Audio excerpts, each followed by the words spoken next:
If you were to ask any casual observer to picture a World War II submarine, the image that usually comes to mind is a narrow, claustrophobic steel tube, slick with seawater and vibrating with the low thrum of diesel engines. For many, that mental image was forged by a single vessel, U-96. While she is arguably the most famous submarine in history due to the iconic film Das Boot, the real story of this Type VIIC boat is far more than a cinematic masterpiece. U-96 was a lethal, high-achieving predator of the Atlantic, and her journey offers a visceral window into the rise and eventual collapse of the German U-boat arm. The defining moment that cemented U-96's place in history didn't actually happen during a massive naval battle or a daring harbor raid. Instead, it occurred during her 7th war patrol in the late autumn of 1941. On board was a young war correspondent named Lothar-Günther Buchheim. His mission was to document the heroic life of the U-boat crews for the propaganda machine back home. What he witnessed, however, was a harrowing, weeks-long ordeal of mechanical failure, relentless North Atlantic storms, and the soul-crushing tension of being hunted by British destroyers. This specific patrol, marked by a desperate attempt to break through the Strait of Gibraltar, would later become the basis for the most realistic depiction of submarine warfare ever created. But before the fame, there was the boat itself. U-96 was one of the Grey Wolves, a Type VIIC workhorse that entered the war just as the conflict at sea was reaching a fever pitch. At the time of that famous 7th patrol, the boat was under the command of Heinrich Lehmann-Willenbrock, a man who would become one of the top-scoring U-boat aces of the war. Under his leadership, the crew painted a laughing green swordfish on the conning tower, a symbol that would eventually be adopted by the entire 9th U-boat flotilla. It was a badge of defiance and camaraderie in a service where the odds of survival were plummeting by the day. To understand why U-96 matters, you have to look past the movie screens. You have to look at the reality of the Battle of the Atlantic in 1941. This was a time when the happy time for U-boats was drawing to a close, and the Allied hunter-killer groups were becoming more efficient, more aggressive, and more deadly. U-96 wasn't just a setting for a story, it was a participant in a brutal war of attrition that decided the fate of Western Europe. In this documentary, we are going to peel back the layers of fiction to look at the actual history of U-96. We'll explore how this single boat managed to survive 11 combat patrols in an environment where most U-boats didn't last 3. We'll see the brilliance of her commander, the grit of her crew, and the technical prowess of a machine that was pushed to its absolute breaking point. This is the story of a submarine that became a legend, not because it was invincible, but because it captured the terrifying, mundane, and ultimate reality of life beneath the waves. To understand the existence of U-96, one must first understand the desperate strategic reality of 1940. Germany had realized early on that it could not match the sheer numbers and firepower of the British Royal Navy in a surface engagement. The memories of the First World War loomed large, reminding the German High Command that the only way to bring Britain to its knees was to sever the umbilical cord of merchant shipping crossing the Atlantic. This was a war of logistics, and the weapon chosen to wage it was the Type VIIC U-boat. UT-96 was laid down at the Germaniawerft shipyard in Kiel in September 1939, just as the invasion of Poland triggered the global conflict. When she was commissioned a year later, she represented the pinnacle of German submarine design at the time. The Type VIIC was not a luxury vessel. It was a refined, mass-produced tool of war. It wasn't technically a submarine in the modern sense, but rather a submersible torpedo boat.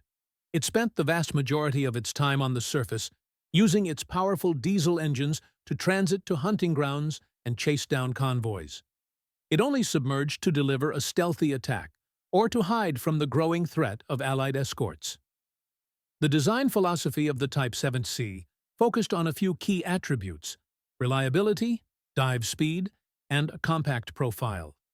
At roughly 220 feet long, it was significantly smaller than the massive fleet submarines used by the United States in the Pacific. This small size was a double-edged sword. It made U-96 a difficult target to spot and allowed it to dive remarkably fast, often in under 30 seconds, which was vital when a British plane appeared through the clouds. However, this also meant that the living conditions were abysmal. 50 men were packed into a space roughly the size of a few shipping containers, sharing one working toilet and sleeping in hot bunks, nestled directly next to torpedoes and vibrating machinery. When U-96 entered service in September 1940, the strategic map of the war had shifted in Germany's favor. The fall of France meant that U-boats no longer had to endure the treacherous journey through the North Sea and the English Channel to reach the Atlantic. Instead, they could operate out of massive, bomb-proof concrete bunkers in occupied French ports like Saint-Nazaire and Lorient. This gave boats like U-96 a massive increase in their effective range and time on station. The boat's purpose was clear: participate in the Rudel tactic, or Wolfpack tactics, championed by Admiral Karl Dönitz. The idea was simple, but devastating. U-96 would spread out with other boats across known convoy routes. Once a single boat spotted a group of merchant ships, it wouldn't attack immediately. Instead, it would shadow the convoy from a distance, broadcasting its position until a pack had gathered. Then, usually under the cover of darkness, they would strike simultaneously from multiple directions, overwhelming the defenders. U-96 was built for this specific brand of chaos. She was equipped with 5 torpedo tubes and a 80 body-mount deck gun for finishing off crippled ships. She was a weapon of attrition, designed to sink more tonnage than the Allies could replace. As she left Kiel for her initial trials, the crew could not have known that they were stepping onto what would become one of the most successful vessels in the fleet, or that their specific boat would eventually symbolize the entire U-boat war for generations to come. While the Type VIIC was a formidable machine, its effectiveness ultimately rested on the shoulders of the 50 men packed inside its pressure hull. At the heart of U-96's success was her commander, Heinrich Lehmann-Willenbrock. In the U-boat service, the captain was often referred to by his crew as der Alte, the old man. It was a term of immense respect, though in the case of Lehmann-Willenbrock, it was somewhat ironic. When he took command of U-96, he was only 28 years old. To the teenagers working the diesel engines or loading the torpedo tubes, however, his experience and his unflappable demeanor made him seem like a seasoned patriarch. Lehmann-Willenbrock was not the stereotypical fire-breathing fanatic often portrayed in propaganda. He was a professional naval officer known for a calm, almost detached leadership style that became contagious under pressure. During a depth charge attack, when the lights would flicker and the hull would groan under the weight of the ocean, the crew didn't look at the gauges. They looked at the captain. If he was calm, they were calm. This psychological bond was the only thing that kept the men from breaking during the weeks of isolation and the terrifying moments of being hunted. Life aboard U-96 was a sensory assault. The air was a thick, stagnant soup of diesel fumes, battery acid, and the unwashed bodies of 50 men who wouldn't see a shower for months at a time. Fresh food was a luxury that disappeared within the first 10 days of a patrol, replaced by canned preserves and bread that eventually grew a thick layer of white mold. The men joked that this was the boat's rabbit because of its fuzzy texture. To maintain morale in these conditions, the crew developed a fierce sense of identity. It was during this time that the famous laughing sawfish, often called a swordfish, was painted on the conning tower. It was a splash of defiant green against the drab Atlantic gray, a symbol of the 9th Flotilla's spirit, and a mark of a boat that considered itself lucky. Under Lehmann-Willenbrock's command, U-96's early operational history was staggeringly successful. During her first 3 patrols alone, she sank over 125,000 tons of Allied shipping. These were the final months of the first happy time, a period when U-boats operated with relative impunity, because the British escort system was still overstretched and disorganized. For the crew of U-96, these early missions followed a predictable if grueling rhythm. The long transit from France, the patient search for smoke on the horizon, the frantic surface chase at night, and the terrifying plunge into the depths when the escorting destroyers finally arrived. However, as 1941 progressed, the happy time began to fade into what the crews called the gray time. The operational reality was shifting. The crew of U-96 began to notice that the convoys were better protected.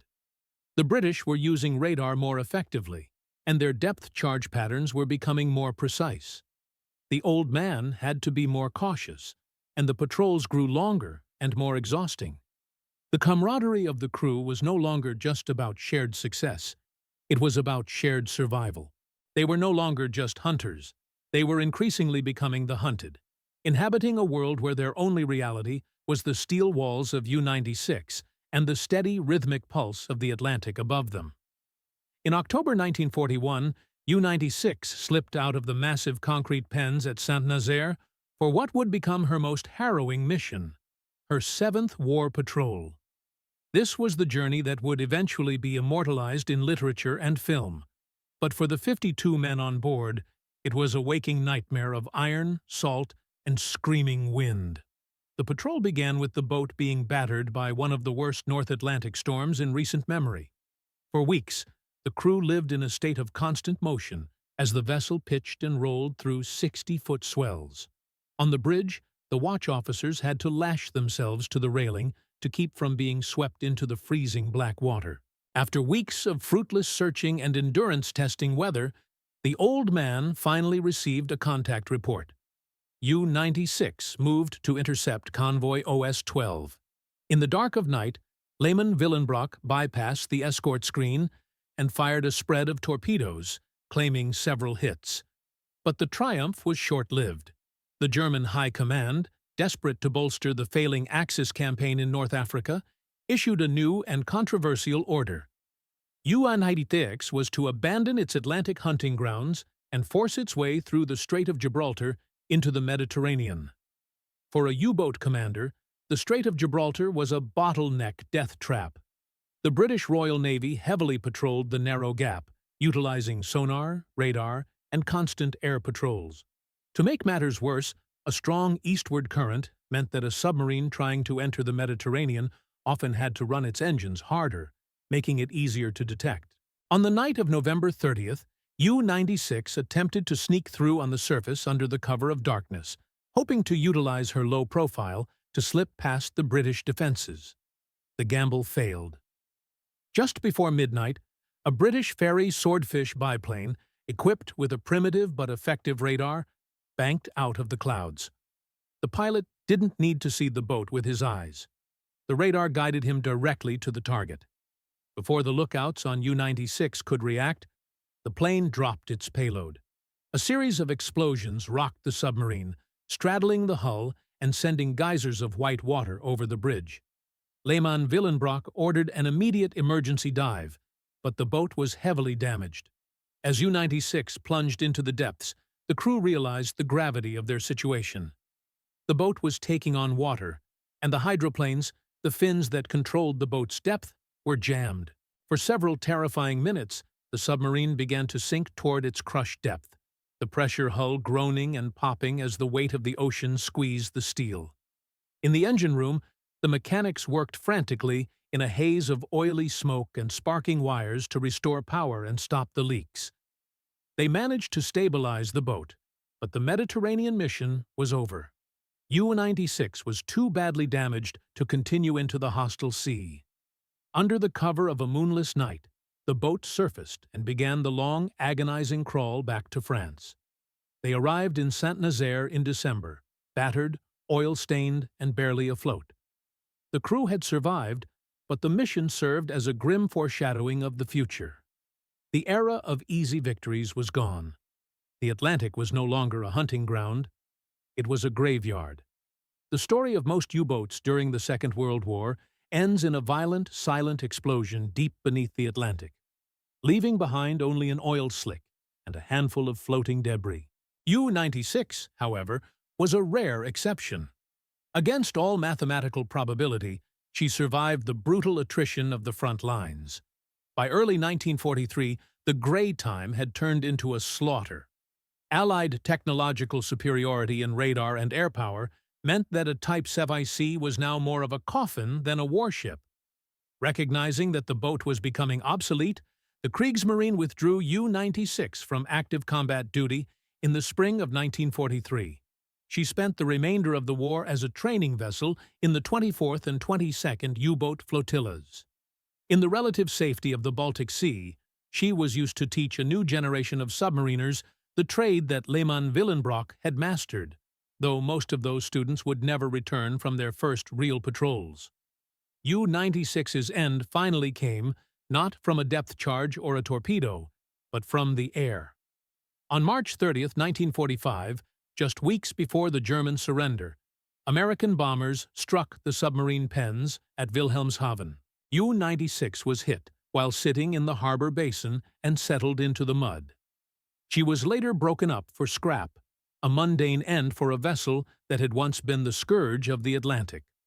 However, while the physical steel of U-96 was recycled, the boat's legacy was only just beginning.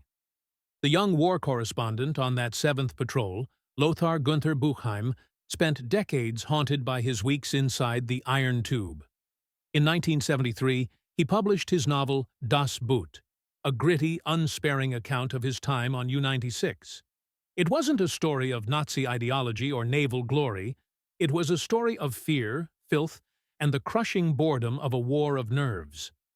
When the novel was adapted into the 1981 film by Wolfgang Petersen, U-96 became the definitive symbol of the submarine war for the entire world.